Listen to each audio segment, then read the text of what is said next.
अभी हम देखेंगे कोरोना वायरस क्या है, कोरोना वायरस जानवरों से इंसानों में कैसे आया, इसके लक्षण क्या हैं, बीमारी के लक्षण क्या हैं, ये इसके उपाय क्या है, इन सब के बारे में हम डिटेल में अभी अध्ययन करेंगे। सबसे पहले आप देखिए यहाँ पे एक एनिमल है, जिसको हम बोलते हैं पेंगोलियन। ये कौन सा एनिमल है? पेंगोलियन है। यह एक चाइना में पाया जाता है। चाइना में क्या है, चाइना में बहुत सारे डिफरेंट टाइप के एनिमल होते हैं, उनमें से ही एक है पेंगोलियन।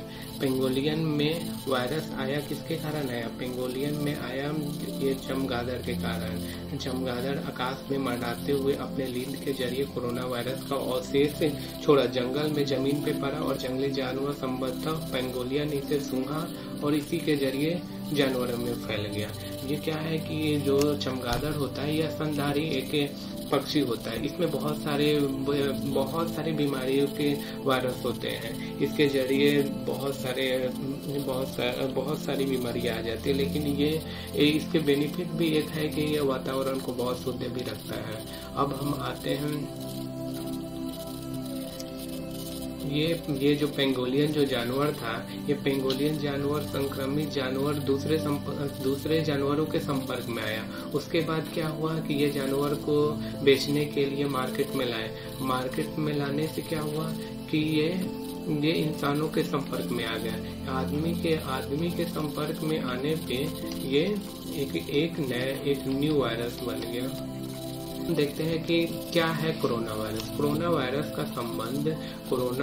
का संबंध ऐसे परिवार से है जिसके संक्रमण से जुकाम से लेकर सांस लेने में तकलीफ जैसी समस्याएं हो सकती है। इस वायरस को पहले कभी नहीं देखा गया। इस वायरस का संक्रमण दिसंबर के चीन में वुहान यही से हमारा कोरोना वायरस की शुरुआत हुई। WHO की मुताबिक बुखार होना, खांसी होना, सांस लेने में तकलीफ होना इसके लक्षण है। अब तक इस वायरस को फैलने से रोकने का कोई टीका बना, अभी तक इसका कोई वैक्सीन नहीं बना है। अभी हम केवल इसकी बचाव ही कर सकते हैं। क्या है बीमारी के लक्षण?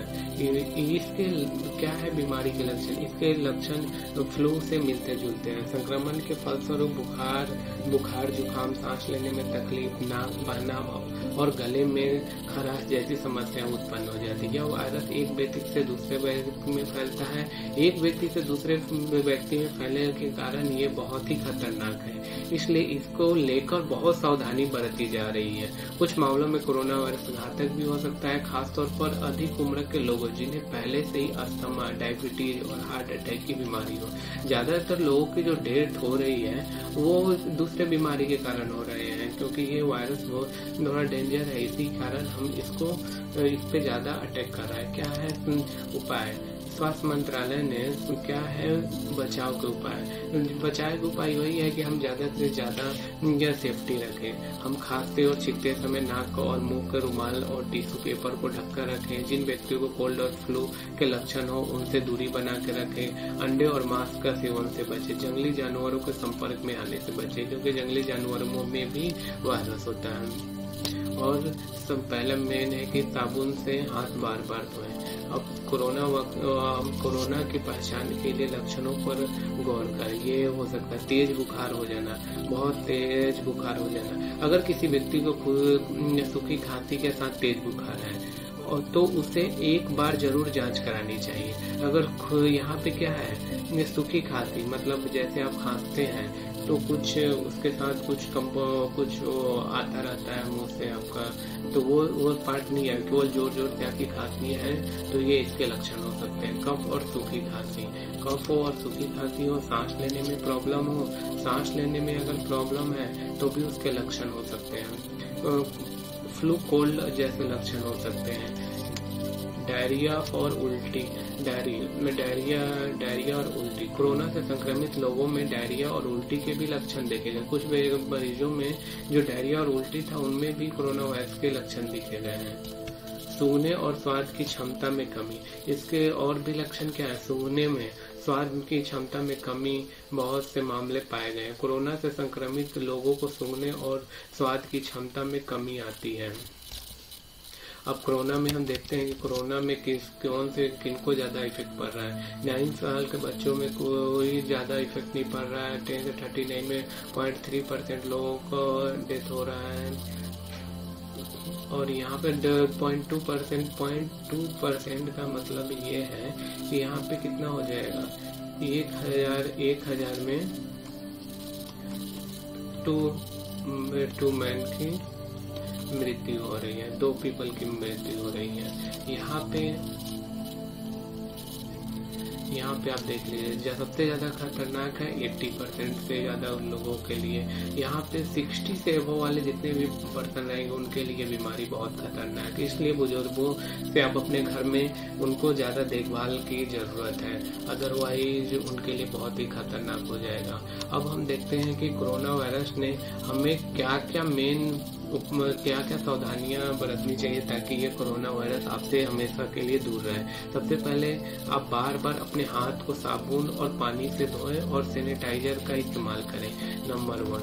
नंबर 2 क्या है, खांसते और छींकते वक्त टिश्यू का इस्तेमाल करें, और दूसरा या आपके सामने कोई खांस रहा है उससे भी आप दूरी बना कर रखें। अब इस्तेमाल किए गए टिश्यू फेंक दे और हाथ धोए। जो आपका टिश्यू आपने इस्तेमाल किया है उसको फेंक दे और हाथ धो ले, नंबर 3। नंबर 4, अगर आपके पास टिश्यू नहीं है तो अपने बाजू का इस्तेमाल करें। आप ये नहीं कि अपना मुंह पोंछने के लिए हाथ का भी यूज ना करें, बाजू का इस्तेमाल कीजिए, ताकि ये वाला बाजू उतना सेंसिटिविटी पार्ट नहीं होता है। हाथ बिना धोए अपने मुंह, नाक और मुंह को ना छुए। अपने बिना धोए अपनी आंख, नाक और मुंह को ना छुए, बिना कुछ धोए अपनी ना धोए, क्योंकि ये फेस वाला जो पार्ट होता है बहुत सेंसिटिव पार्ट होता है। इसके कारण कोरोना वायरस फैलने के ज्यादा लक्षण होते हैं। बीमार व्यक्ति के नजदीक नहीं है, बीमार व्यक्ति में बहुत सारे इन्फेक्शन क्रिएट हो जाते हैं अगल बगल। इसके कारण उनसे आप जितना दूरी बना सके उतना दूरी बना के रखें।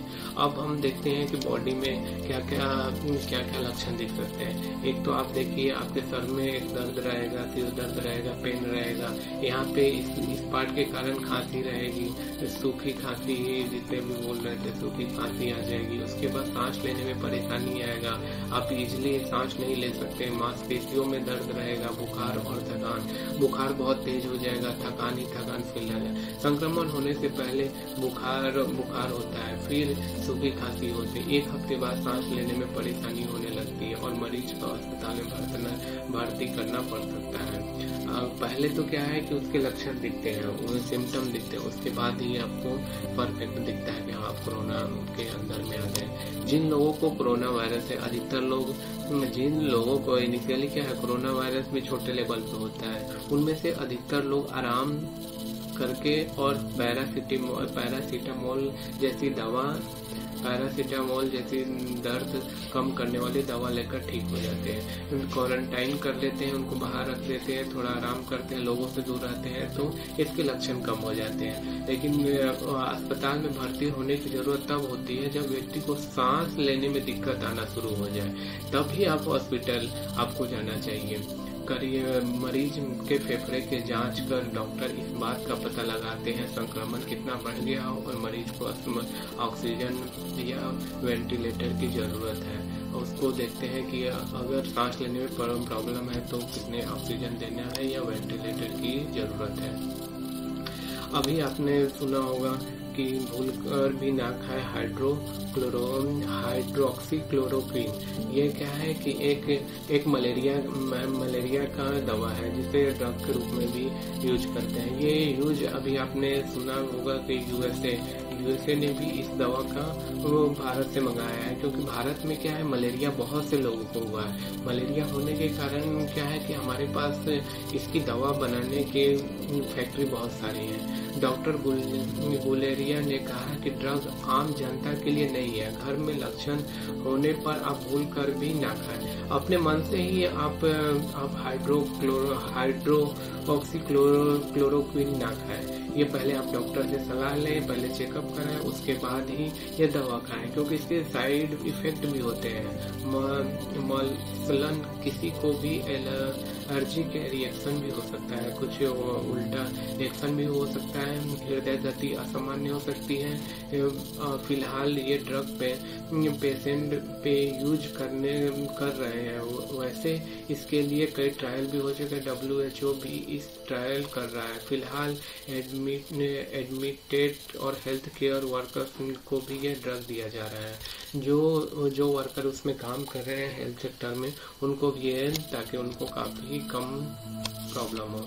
बता दें कि मलेरिया जैसी खतरनाक बीमारी से लड़ने में हाइड्रोक्सीक्लोरोक्विन बेहद ही कारगर दवा है। भारत में हर साल बड़ी संख्या में लोग मलेरिया की चपेट में आते हैं। आपने सुना होगा कि मलेरिया से बहुत से लोग बीमार, इसलिए भारतीय दवा कंपनियां बड़े स्तर पर इसका उत्पाद करती है। दिलचस्प बात है कि भारत जैसे अमेरिका देशों में यह दवा कोरोना वायरस के मरीजों को भी दवा दी जा रही है। ये इसका यूज कोरोना वायरस में भी इसका यूज किया जा रहा है। क्या है कि जो अमेरिका हो गया, जो यूरोप के देशों में, वहाँ पे मलेरिया नाम की बीमारी नहीं होने के कारण वहाँ पे इसकी दवा उतनी नहीं बनती, लेकिन बट इंडिया में बहुत सारे लोगों को ये बीमारी होती है। यहाँ पे आप देखते हैं कि विषाणु को क्या बोलते हैं, वायरस ही है। वायरस इसको क्या है, ये एक वायरस ही है, एक वायरस है। इसमें हम देखते हैं कि वायरस कौन कौन, एक तो रेबीज हो गया, एक पोलियो हो गया, एक एड्स हो गया, एक छोटी माता। जो माता जी आपने सुना है वो भी एक क्या है, वायरस है। पोलियो भी एक वायरस है। जब पोलियो की वैक्सीन नहीं बनी थी, उसके कारण हजारों लोगों की मौत हो जाती थी। उसके बाद बहुत सालों के बाद एक वायरस बना, उसका एंटीबायोटिक दवा बनी, जिसके कारण पोलियो पे रोग का इलाज कर पाए। ये भी क्या एक वायरस है। वायरस में के कारण क्या होता है, बदन में दर्द, रीढ़ की हड्डी और आंत में कोशिका नष्ट हो जाती है। आपने बचपन में आपने पोलियो की दवा जरूर पिया होगा, क्योंकि ये भी एक वायरस से हमें छुटकारा दे जाती है। उसके बाद आप बहुत इंटरेस्टिंग होगा कि जैसे आपने चिकन पॉक्स, आप माता जी, आपने अक्सर गाँवों में चाहे कहीं भी सुना होगा कि हमें माता जी निकली है, तो उसमें क्या है, लोग बहुत सेफ्टी करते हैं, उससे दूरी बना के रखते हैं। उसकी काफी साफ सफाई रखी जाती है, खाने पीने में काफी साफ सफाई रहती है, और उनसे दूरी बना के रखा जाता है, या दूरी बना के रखा जाता है। क्या है कि ये संक्रमण दूसरे व्यक्ति में ना फैले, जो आसपास के घर में है उनको कोई इन्फेक्शन ना हो। अगर जो लोग ये सेफ्टी नहीं बरतेंगे तो उनके पूरे घर में भी माता जी आ जाती है, चिकन पॉक्स हो जाता है। इसमें आप देख ले, इसके ग्रसित व्यक्ति को हल्का बुखार, फिर शरीर में दाने निकल जाते हैं तथा उससे पानी निकलने लगता है, तो वो क्या है, एक छोटी मात्रा है। अब हम आप लोगों से निवेदन भी है, ये सारे चीजों को आप हमेशा इस्तेमाल करें। पहले बार अपने हाथ धोएं और सैनिटाइजर का इस्तेमाल कीजिए। नंबर 2, खांसते और छींकते वक्त टिश्यू का इस्तेमाल करें। आप खुद ही इस्तेमाल करें और दूसरों को भी सलाह दें इस्तेमाल करने के लिए। इस्तेमाल कीजिए, टिश्यू को फेंक दें और हाथ धोएं। उसके बाद अगर आपके पास टिश्यू